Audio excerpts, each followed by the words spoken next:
আজকে আমরা চলে এসেছি মুর্শিদাবাদ জেলার বহরমপুর থানার অন্তর্গত গ্রামের নাম কি গাকুন্দা গ্রামে।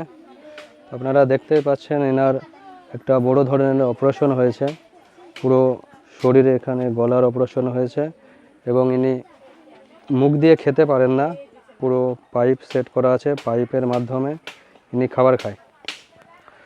তো আমাকে সাগরদা বলেছিল এনার জন্য, কিন্তু এতটা কন্ডিশন খারাপ আমাদেরকে বলেনি, তো তাহলে আমরা আরও কিছু হেল্প করতে পারতাম আপনাদেরকে। তো যতটা পেরেছি দিয়েছি, আগামীতে আরও দেব। তো আমরা দেখে গেলাম, ঠিক আছে। তো এই রোগটা কীভাবে কি হয়েছিল একটু আমাদেরকে দর্শকদেরকে জানাবেন।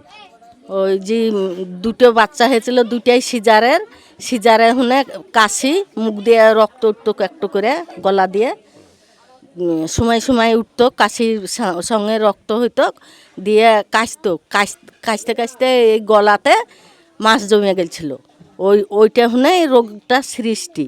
দিয়ে এবার আমরা গরিব মানুষ, ভালো ডাক্তার দেখাইতে পারি না, খাবারই ঠিকভাবে জুটে না, খাবার খেতে পাই না ঠিকভাবে, লোকের দুয়ারে যাই, যে এনে যা দেয় তাই এনে খাওয়ায়, খাবারও ঠিকভাবে মেয়েকে দিতে পারি না, খাওয়াইতে পারি না। জামাই ফেলে দিয়ে পালিয়ে গেছে, দুটো বাচ্চা, বলছে তুই মরে যাবি, আমি বিয়ে করে নেব, তোর সাথে আমার কোনো সম্পর্ক নাই বলে পালিয়ে গেছে। দেখে না, আমাদের কিছুই নাই। আমার স্বামী যে কাজটা করতো, কাজটাও ছেড়ে গেছে, বাড়িটাও 1 লাখ টাকায় বাঁধা দিয়েছি, দলিল মলিল সব নিয়ে চলে গেছে, বাড়ি থেকে তাড়িয়ে দিলে আর আমরা কোথায় থাকবো, এই বলে আরও চিন্তা।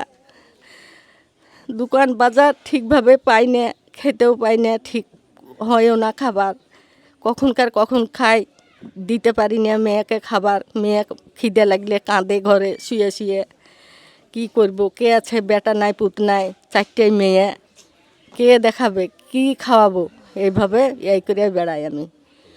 তোমাদের জানে যদি রহম দেয় আল্লাহ রব্বুল আলামিন, তোমরা একটু সহযোগিতা করবা আমার মেয়েকে, নাইলে আমাদের দিন যেছে না বাবা। তোমাদের জানে রহম জানে দেয়, তোমরা রহম করো। এ আল্লাহ পাক, আমি রাস্তা চিনি না, ঘাট চিনি না, কিছু চিনি না আল্লাহ গো। আমি কোন বাড়ি ঢুকতে কোন বাড়ি ঢুকি আমি বুঝতে পারি না ময়না। তো দর্শক, আপনারা সবাই দেখতে পেলেন কি অবস্থা, কন্ডিশন, এত অপারেশন হয়েছে, আগামীতে আরও অপারেশন আছে।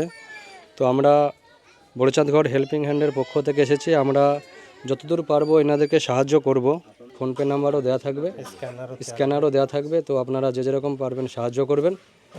আর সাহায্য করতে না পারলে একটু শেয়ার করে দেবেন, যাতে কোনো সহৃদয়বান ব্যক্তির কাছে যদি পৌঁছায়, কিছু যদি সাহায্য করতে পারে। চাইলে আপনারা নিজেরাও এসে কিছু হেল্প করে দিয়ে যেতে পারেন।